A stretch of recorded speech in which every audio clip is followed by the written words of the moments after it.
जब बात आई नीट के ऑल इंडिया कोटा में पार्टिसिपेट करने की, तो एक लंबी एजिटेशन जो है वो देखने को मिली। कश्मीर घाटी में कुछ प्रोटेस्ट भी हुए। उसके बाद लेफ्टिनेंट गवर्नर मनोज सिन्हा से एक डेलीगेशन मिला भी, और फौरन ये डिमांड मान ली गई। लेफ्टिनेंट गवर्नर मनोज सिन्हा ने भी अपने ट्विटर से अनाउंस कर दिया कि नीट में जहां तक पार्टिसिपेशन की बात है, ऑल इंडिया कोटा में इस साल हम पार्टिसिपेट नहीं करेंगे। लेकिन वहीं दूसरी ओर जम्मू संभाग की अगर बात करें, तो जम्मू कश्मीर पुलिस के जो सब इंस्पेक्टर की पोस्ट एडवर्टाइज हुई हैं, उसमें एज रिलैक्सेशन को लेकर बच्चे प्रोटेस्ट करते भी नजर आए।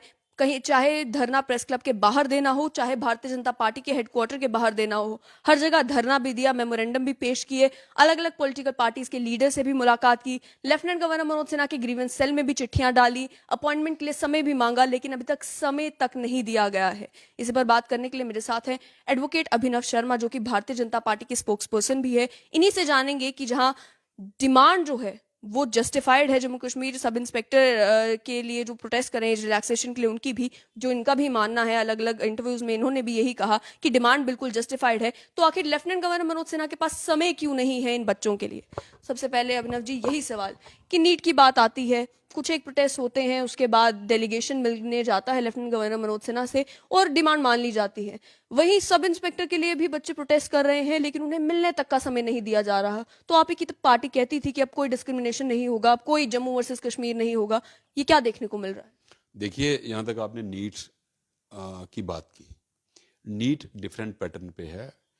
जम्मू कश्मीर अर्स्ट वाली स्टेट और यूटी अब सेंट्रल पूल कोटा में कंट्रीब्यूट नहीं करती थी, ठीक।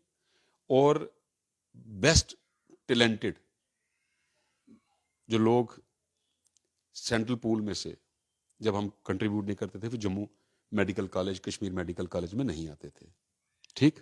फिर हम क्या करते थे, छोटी सी सीरियसनेस हुई किसी एलिमेंट में, हम कहाँ चले गए, डीएमसी, पीजीआई, एम्स, फोर्टिस, जो भी हैं।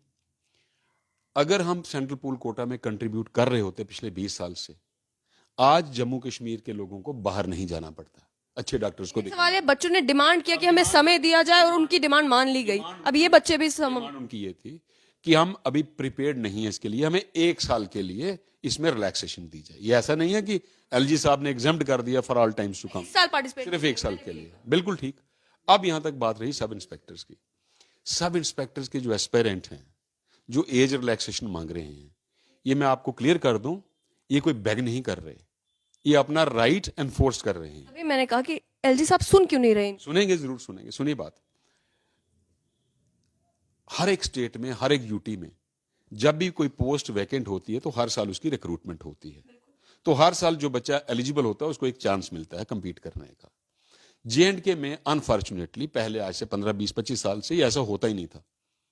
सुप्रीम कोर्ट ने एक बड़ी सीरियस ऑब्जर्वेशन दी सूर्य प्रकाश गुप्ता के केस में साल 2000 में। उसको मद्देनजर रखते हुए हमारी स्टेट गवर्नमेंट ने 2005 में एक रूल्स बनाए, Jammu and Kashmir reference of vacancies to public service commission and J and K SSRB rules 2005। उन रूल्स में रूल 2 कहता है जितनी भी डायरेक्ट रिक्रूटमेंट वैकेंसीज हैं, जिसमें सब इंस्पेक्टर्स की भी आती है, ये साल में 2 बार रिक्रूटिंग एजेंसी को रेफर होनी चाहिए।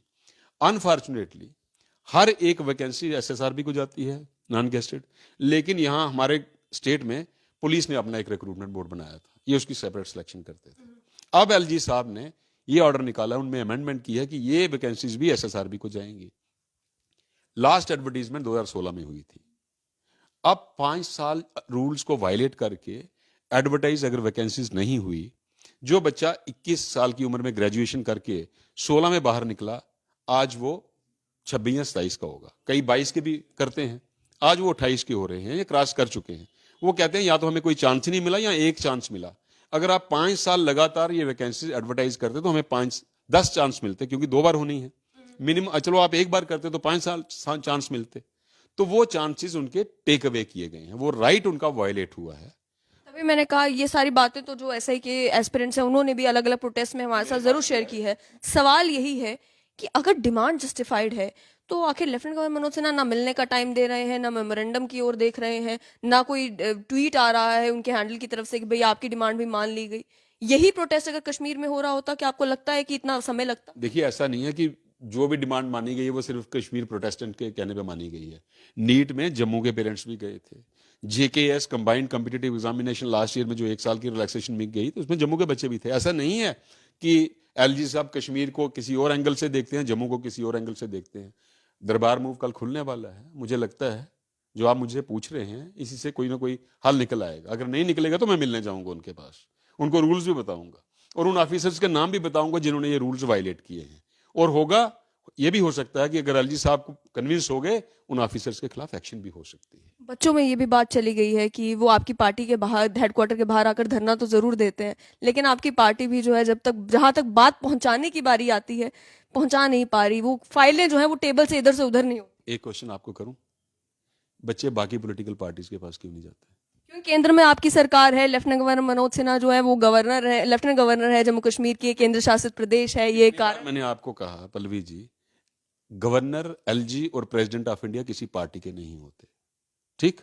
वो उससे पहले हो सकते हैं जब ये संवैधानिक चेयर पे बैठते हैं, किसी पार्टी के नहीं होते।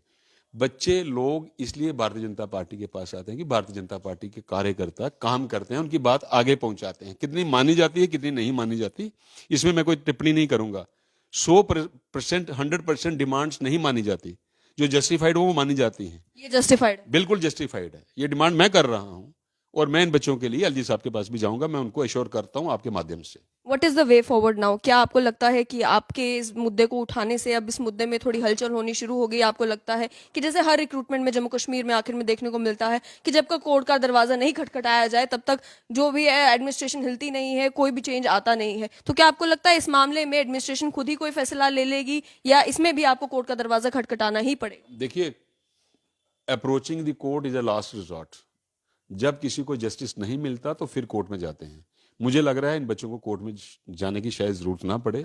लेफ्टिनेंट गवर्नर साहब और प्रिंसिपल सेक्रेटरी होम शायद इसमें 1-2 दिन में कोई ना कोई डिसीजन ले लें, इन चीजों को मद्देनजर रखते हुए, खासतौर पे पर्टिकुलरली रूल्स ऑफ 2005 जो वायलेट हुए हैं।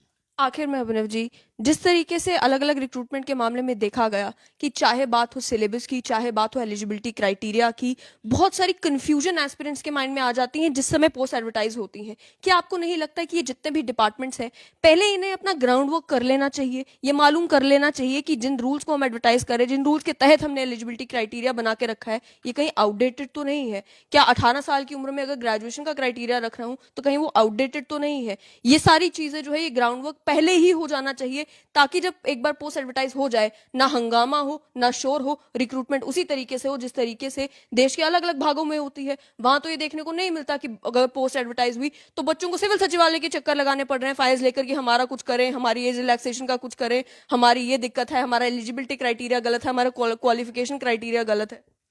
देखिए, तभी मैं बार बार कहता हूं, 370 से पहले यहां वर्किंग कल्चर नहीं था। वही 50 साल पुराने रूल्स, वही 60 साल पुराने रूल्स, ये पुलिस रूल्स 1960 के हैं, 61 साल पहले के। एडवर्टाइज तो 5 अगस्त 2019 के बाद हुए। ये एडवर्टीजमेंट 21 में हुई। अब देखिए, एलजी साहब भी कितने रूल्स को पढ़ेंगे? यहां पे जिस किताब पे नजर मारो वो किताब, उसमें रूल्स 30 साल 40 साल पुराने, किसी ने काम ही कुछ नहीं किया। अब दिन रात काम हो रहा है और जब चेंज आ रही है तो तब भी लोगों को तकलीफ हो रही है। नहीं चेंज करो तो लोगों के राइट्स वायलेट हो रहे हैं। तो अब जब ट्रांजिशनल पीरियड, जब कोई नई चेंज आती है तो कुछ मुश्किलातें भी आती हैं, लेकिन फ्यूचर में इनका बेनिफिट होगा। अब मुझे लगता है कि ये सारे फैक्टर्स कंसीडर करके एलजी साहब और प्रिंसिपल सेक्रेटरी इसमें इसको रिव्यू जरूर कर, रूल्स तो चेंज होने चाहिए और मुझे लगता है बड़ी जल्दी इन बच्चों को रिलैक्सेशन मिल जाएगी। एग्रीकल्चर के जब स्टूडेंट्स की बारी थी, आपने एक दावा किया था कि मैं आश्वासन देता हूं, मैं प्रॉमिस करता हूं कि उनका मसला हल होगा, और कुछ हद तक हुआ भी। तो आपसे जानना चाहूंगी, इस मामले में कोई आश्वासन, कोई प्रॉमिस आप करना चाहेंगे ताकि युवा जो आपको देख रहे हैं उनको लगे कि भाई अब तो हमारा मसला हल होगा ही होगा? पल्लवी जी, कुछ हद तक नहीं हुआ था।